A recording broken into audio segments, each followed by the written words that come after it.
Сайн байцгаана уу? Саясаа TV-д тавтан барилцгаа. Намайг Холон гэдэг. За тийм өмнөх бичлэгүүдээр та нар маань үзсэн байх те. Би ерөнхийдөө дандаа солонгос хэлийг яаж сурах вэ? Үгүй бол солонгост одоо сургууль яаж бүртгүүлэхээ, яаж тэтгэлэг авах вэ ч юм уу тийм талаар ерөнхийдөө мэдээллүүдийг маш их өгсөн байгаа. За тэгээ түүнээсээ дагалдуулаад өнөөдрийнхөө бичлэгэн дээр хамгийн одоо гадаад амьдраад сурахад эсвэл ажиллахад хамгийн одоо чухал зүйл болох визний талаар ярих гэж байна. За тэгээ ерөнхийдөө би өмнөх бичлэгүүд дээр болохоор би дандаа нөгөө нэг сурч ирсэн шүү дээ тий. Тэгээд тийм учраас сурагчийн визтэй байсан. За тэгээд сургуулаа төгсөөд компанид ажилдаа ороод тэгээд одоо хамгийн сүүлд би Солонгост одоо удаан хугацаагаар амьдрах эрхийн визийг авсан байгаа. За тэгээд тэр визээ яаж авсан бэ? Тэгээд тэр визийг авахд одоо ямар хуу одоо материал бүрдүүлэх вэ ч юм уу тийм талаар ярих гэж байгаа. За тэгээд Солонгост удаан хугацаагаар амьдарч оршин суух эрхийн виз гэж ярьдаг штэ. За тэр виз нь болохоор F2 буюу F2 виз байгаа. За тэгээд хамгийн түрүүнд бүр виз рүүгээ бүр амар ингэж детальж орохоос өмнө бас ингэж өөр визний талаар бас яриад энэ хоёроо жоохон харьцуулж ярих гэж бодлоо. Ягаад тэгэхээр Солонгост одоо амьдраач юм Солонгост виз авах гэж байгаа хүмүүс бол ингээд судалж үзсэн хүмүүс бол сайн мэдэх бах. E7 буюу E7 гэж бас виз байгаа. Тэгээд E7 гэдэг нь болохоор ерөнхийдөө Солонгост ажиллах визтэй. Тэгэхээр Солонгост одоо сургууль төгсөөд тэг компанид ороод ажиллаж байгаа хүмүүс бол ихэнхдээ дандаа E7 гэж визийг авдаг байгаа. Тэгвэл би болохоор E7-ыг нь аваагүй шууд сурагчийн визнээсээ F2 виз рүү шууд авсан байгаа. За тэгээ яагаад би E7-ыг аваагүй шууд F2 виз рүү бүртгүүлсэн бэ? За тэгээ E7 буюу F2 визийн хоорондны ялгаа нь юу вэ гэдгийг жоохон товчхон тайлбарлая гэж бодлоо. За хамгийн түрүүнд болохоор E7 гэдэг виз нь болохоор өөрөө хамгийн одоо классик ажлын виз байгаа. За тэгэхээр Солонгост ирээд бакалавра ч юм уу мастера төгсөөд тэгээд одоо компанид ажилд орж байгаа бол компани чинь E7 гэдэг виз чинь спонсорлож өгдөг байгаа. Ерөнхийдөө бүх ихэнх хүмүүс тэр одоо визийг авч ажилдаг байгаа. Тэгэхдээ би одоо яагаад энэ визийг аваагүй вэ гэдэг одоо шалтгаан нь болохоор E7 гэдэг виз маань өөрөө энэ ямар амир яагаад нүдэн жилд шаагдаг. Уучлаарай. За E7 гэдэг виз маань болохоор өөрөө нэгдүгээр болохоор зөвхөн та өөрийнхөө төгссөн мэрэгчлэр ажиллах ёстой гэсэн виз. За тэгэхээр одоо жишээ нь Солонгос сургуультай одоо бизнес администрашн ч юм уу үгүй бол маркетингээр төгссөн бол зөвхөн тэр чиглэлдээ ажиллах ёстой. За тэгэнгүүтээ ажиллах явцдаа компанид ажиллахдаа заавал full time буюу бүтэн одоо ажлын гэрээтэйгээр ажиллах ёстой байгаа. Тэгэнгүүтээ хэрвээ одоо нэг компанид 5-6 сар ажиллачингууд өөр компани руу одоо шилжмээр байх юм бол заавал immigration дээр очиод ажлын байраа өөрчилж байгаагаа бас заавал мэдэгдэх ёстой тийм виз байгаа. Нөгөө тал дээр болохоор F2 виз нь болохоор ямар ч англид ямар ч одоо ажлын төрөлд ажиллаж болно. Одоо жишээ нь би одоо олон улсын харилцаагаар төгссөн. Тэгвэл би одоо гоо сайхан салбарт ч юм уу үгүй бол одоо шоу бизнесийн салбарт, entertainment-ийн салбарт ажилламаар байна гэх юм бол очоод ажиллаж болно. Амар тэгэж immigration очиж би ажлаа солих гэж байна ч юм уу тийм ерөөсөө мэдээлэл өгөх шаардлагагүй. Тэгэхээр яг энэ тал дээр F2 виз нь болохоор амар арай нэг жоохон эрх чөлөөтэй виз гэсэн үг тийм. За тэгээд F2 виз дээр болохоор бүтэн ажлын гэрээтэйгээр 7-гийн 5 өдөр ажлын гэрээтэйгээр ажиллаж болно. Үгүй бол зүгээр фрилансинг, үгүй бол зүгээр part time гэж нөгөө нэг цагийн ажил ч юм уу тийм ажлууд ямар ч ажил хийж болно. Тэгээд би болохоор өөрөө олон өөр төрлийн салбарт ажиллаж үзмээр байгаа. За тэгээд 7-гийн 5 өдөр бүтэн ажиллаж исэн ч гэсэн бас хажууд нь янз бүрийн фрилансинг ажил хийгээд ч юм уу нэг жоохон ингэж эрх чөлөөтэйгээр ажиллахыг хүссэн учраас E7 визийг нь аваагүй шууд F2 виз рүү бүртгүүлсэн байгаа учиртай.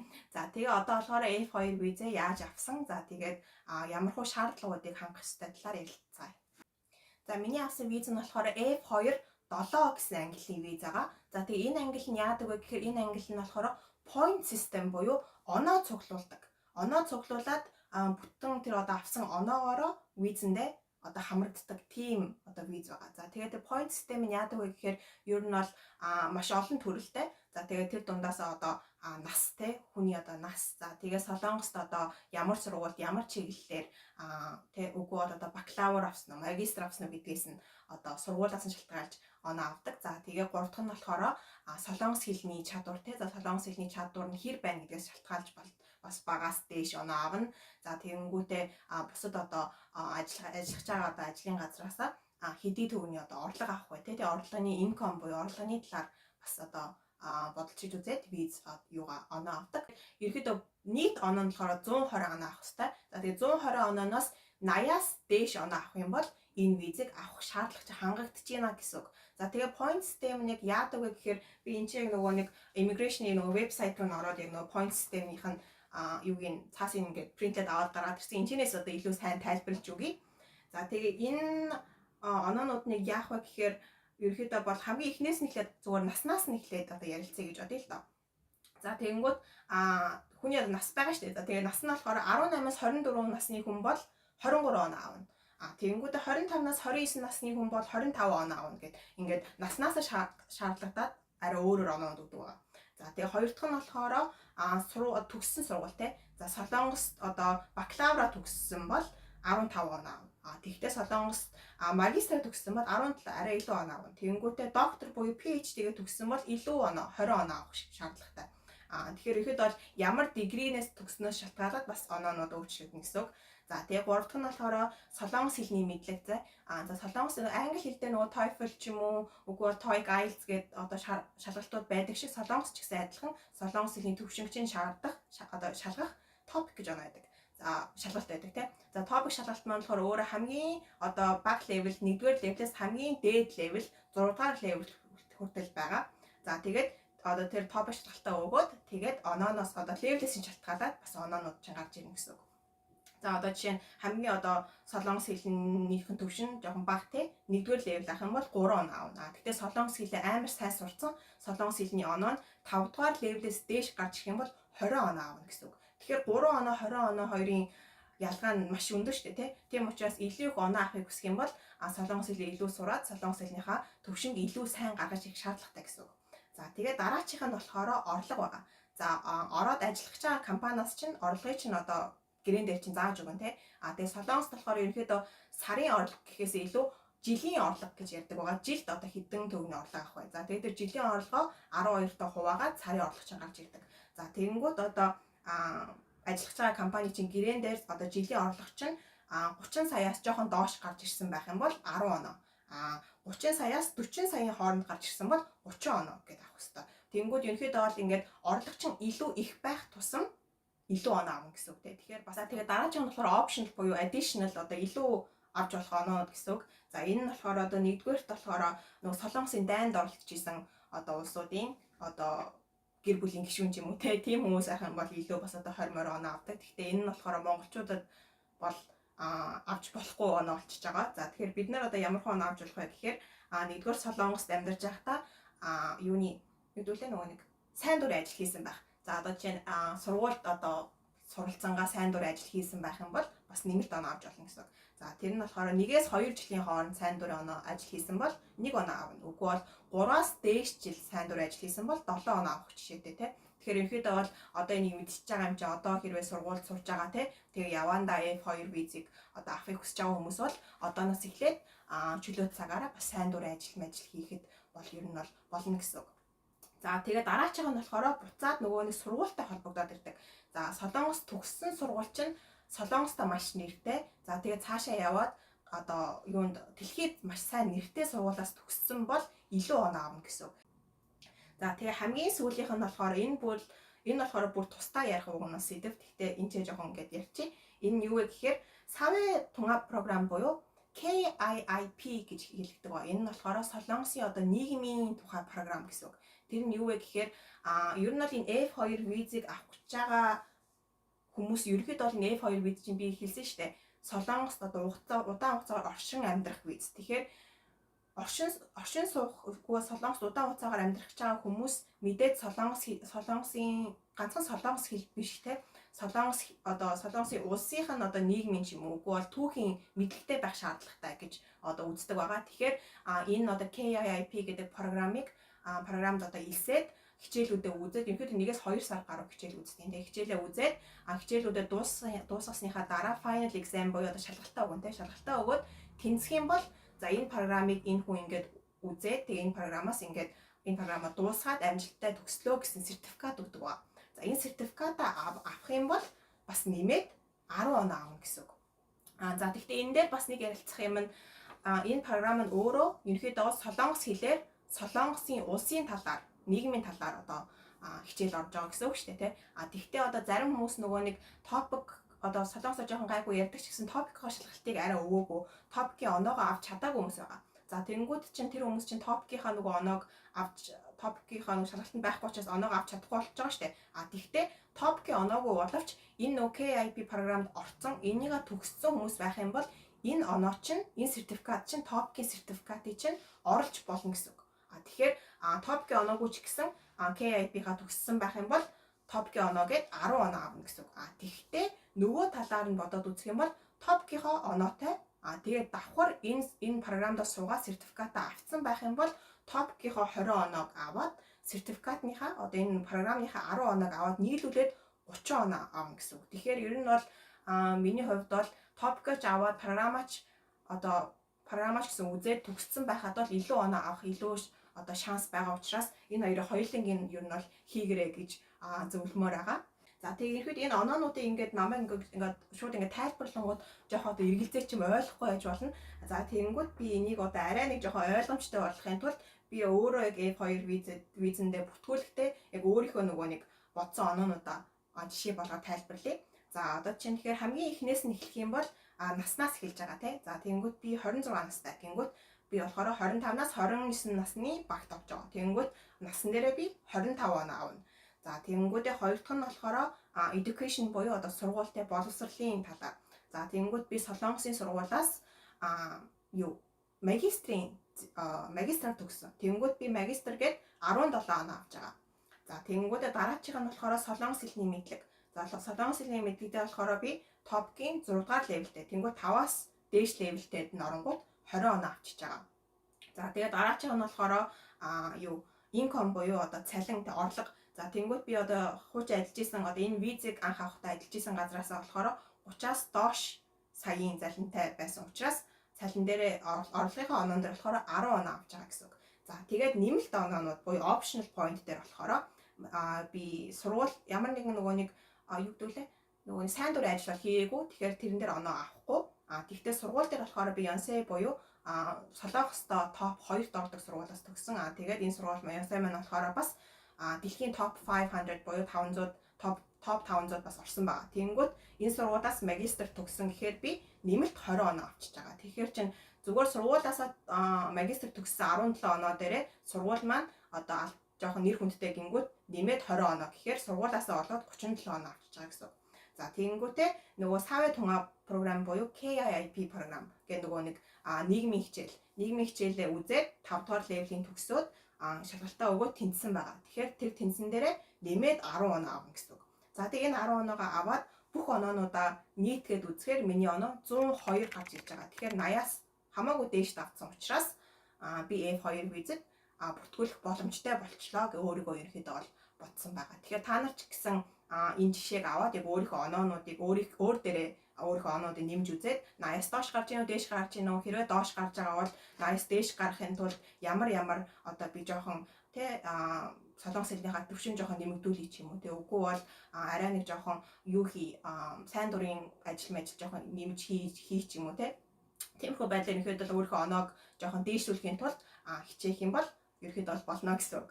За тэгээд мэдээж виза авахдаа энэ оноонуудаа ингээд гаргачихж байгаа боловч энэ оноонуудыг би яагаад энэ оноог авах ёстой вэ гэж батлах ёстой болж байгаа те. Тэгэхээр мэдээж энэ оноонууд дээрээс шалтгаалаад бүх одоо бичвэр баримтуудаа бүртгүүлж бүрдүүлж эхэлнэ гэсэн үг. За одоо жишээ нь сургууль төгссөн бол сургуулийнхаа дипломыг, за тэгээд солонгос хэлнийхаа топикийн шалгалтын сертификатыг, за тэгээд ажилд орох гэж байгаа тийм учраас ажлынхаа гэрээг, за тэгээд ажлын газраас чинь бас нэмэлт бичгүүд шаарддаг. За тэгээд тэр бичгүүдийг бичвэр баримтуудыг ажлын газраас авах тийм. За тэгээд нөгөө KIP програм буюу нийгмийн хичээлээ үзээд юм шалгалтаа аваад төгсөөд нөгөө сертификат авсан бол тэр сертификатаа гэж ерөнхийдөө өөрийнхөө талаас бүрдүүлж болох бүх материалуудаа бүрдүүлнэ. Ерөнхийдөө immigration office руу уцтаад яхаар яг нөгөө чамайг бүртгүүлэхэд шаардлагатай материалуудын листийг жагсаалтуудыг өгдөг байгаа тийм. За тэгэхээр тэр жагсаалтуудаас харж байгаа л ерөнхийдөө бүх материалуудаа бүрдүүлчихнэ гэсэн. За тэгээд би сая болохоор компаниас бичиг амт авах гэсэн тийм.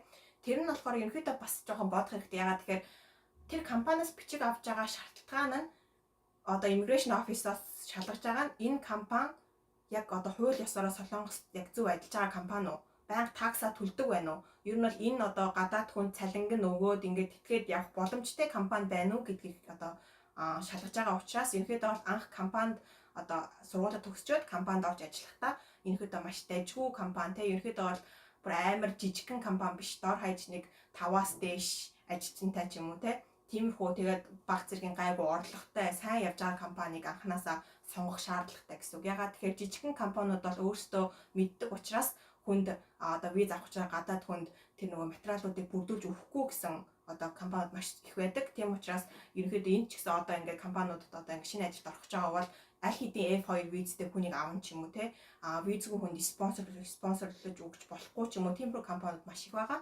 Тэгэхээр компани одоо ажилд орох гэж компани сонгохдоо бас яг тэр компанийхаа тэр тал дээр компани бас маш сайн судалж агаад бас ороорой. Тэгээд энэ бичиг баримтуудыг чинь бас чамд бүрдүүлж өгөх боломжтой компанийг бас сонгож ажилд ороорой гэж зөвлөмөр байна. За тэгээд хамгийн сүүл одоо ярих зүйл маань юу вэ гэхээр миний сайн хэлсэнчлэн энэ одоо F2 виз чинь өөрөө Солонгост одоо оршин суух виз те. Тэгээ оршин суух гэж бодохоор нэг визээ авчаал тэгэл одоо бүхэл насаараа амьдрахчих гэж бас бодож болно. Гэхдээ яг үндэ бол үгүй. Энэ виз маань өөрөө хамгийн анх одоо визэндээ бүртгүүлэхдээ энэ point одоо авсан оноонуудаас нь шалтгаалаад за тэгээд бас нөгөө нэг олгож байгаа орлого те орлогоос нь шалтгаалаад 1-ээс 5 жилийн хооронд өгдөг. За тэгээ 1 жилээр өгчөж болно, үгүй бол 3 жилээр өгчөж болно, 5 жилээр өгчөж болно. За 3 жилээр авсан бол энэ виза нэг авчаад 3 жилийн дараа виза ахиж сунгуулна гэсэн. Тэгээ би ч гэсэн бас яг анх авахдаа 1 жил авсан. За тэгээ 1 жил авчингуудаа жилийн дараа ахиж сунгуулсан. За тэгвэл би анх виза авахдаа түрүү жил авсан байгаа. За тэгээ энэ бичлэгийг бас түрүү жил уг нь анх авчингуудаа одоо энэ визийн талаар бичлэг хий гэж бодсон боловч яг 1 жил авсан. За тэгээд сунгуулахад бас сунгах ч юм уу үгүй ч юм уу гэх нэг жоохон те түүхтэй нэг тийм байсан учраас нэг мөсөө авчаа. За тэгээд сунгуулчаад те бүр ингээм амжилттай сунгуулсныхаа дараа яг баттай визэ болгочоод бичлэг хий гэж бодсон. Тийм учраас би сая жилийн өмнө F2 виза авчаад тэгээ саяхан дахиад жил нь болцсон. Тэгээ визэ дахиж сунгуулсан байгаа. За тэгээ визэ сунгуулах нь яадаг вэ гэхээр ер нь бол визэ анх авч байгаасаа бол хамаагүй мэдээж амар. Ягаад гэхээр бүрдүүлэх материалууд нь хамаагүй бага болоод ирдэг. Тэр нь юу вэ гэхээр виз нэгэнд авцсан байгаа виз болохоор сунгуулахтаа болохоор ер нь бол би түрүү жил те ийм орлого олсон. За тэгээ одоо ч гэсэн ажил хийгээд ийм орлоготой явж байгаа гэдгээл баталчих шаардлагатай. Гэхдээ бас хүмүүс нөгөө нэг зарим хүмүүс виза авчаад энэ F2 виз чи өөрөө би сайн хэлсэн шүү дээ. Бүтэн цагаар ажиллаж болно, үгүй цагийн ажил хийж болно гэд амар тийм нөгөө их чөлөөтэй виз болохоор зарим хүмүүс ингээ виза авчингуудаа 4-5 сар ажиллахгүй явчихдаг ч юм уу тийм тохиолдол байгаа. Тэнгүүд чинь виза авчингуудаа түрүү жилийнх нь орлого нь маш бага гараад ирдэг ч юм уу үгүй бол ажил нь амар удаан хугацаагаар зогссон байх юм бол тэр виза чинь харин сунгаж өгөхгүй гэсэн үг. Тэгэхээр ерөнхийдөө бол виза сунгуулахдаа одоо ч гэсэн ажиллаж байгаа гэж энэ өөрийгөө харуулах юм бол виза сонгоход ер нь бол боломжтой гэсэн үг байгаа. За тэгээ хамгийн сүүлд нь болохоор би та нарт визнийхаа нөгөө нэг юг харуулъя. Энэ чинь өөрийнхөө нөгөө нэг кодыг нууж агаад ингэж байгаа харуулъя. За ерөнхийдөө Солонгост анх ирэхэд ерөнхийдөө ийм нөгөө нэг blue card, ARC card буюу Alien Registration Card гэж нэрлэдэг те. Ийм карт өгдөг байгаа. За тэгээ энэ картн дээр чинь болохоор энэ визний ангилал чинь ерөнхийдөө бол өөрчлөлт явна гэсэн үг. Тэгэхээр би одоо хамгийн анх ирэхдээ D2 буюу сурагчийн визтэй ирсэн бол одоо болохоор F2 буюу хожуу гэд одоо оршин суух визтэй болсон гэсэн үг. За тэгээ F2 визийг авсан учраас одоо арай илүү их чөлөөтэй дуртай ажиллаа хийгээд хүссэн бол өөр ажил руу хөрвөх ч юм уу өөр салбар руу хөрвөх ч юм уу үгүй бол одоо бүтэн цагийн ажил хийж байгаа боловч хажууд нь давхар янз бүрийн одоо жижиг ажлууд одоо давхар хийх ч юм уу энэ бүх зүйл маань бүрдэж өгч байгаа болохоор F2 визтэй бол маш сэтгэл хангалуун байгаа. Тэгээ та нар ч гэсэн Солонгост одоо ирсэн сурж байгаа үгүй бол Солонгост ирэхээр бэлтэж байгаа хүмүүс бол ер нь бол энэ визийн талаар бас сайн судлаад за тэгээ F2 визийг авах гэж байгаа. Тэгээ F2 визийг авах гээд бэлтэж байгаа хүмүүст бол бас энэ өнөөдөр миний бичлэг жоохон ч гэсэн бас мэдээлэл болсон болов гэж бодож байна. За тэгээ дараагийнхаа бичлэгээр би бас тэгээ Солонгосод ажиллах ч юм уугүй бол бас өөрөө бодож байгаа хэрэгтэй мэдээллийн талаар бас бичлэг хийе гэж бодож байна. За тэгээ дараагийнхаа бичлэгээр та бүхэндээ уулзъя. Энэ удаагийн F2 визний талаар ямар нэг асуулт байх юм бол комент бичээрэй. За тэгээ комент дээр чинь бас reply хийгээд өгнө. За тэгээ дараагийнхаа бичлэгээр уулзъя. Баяр таа.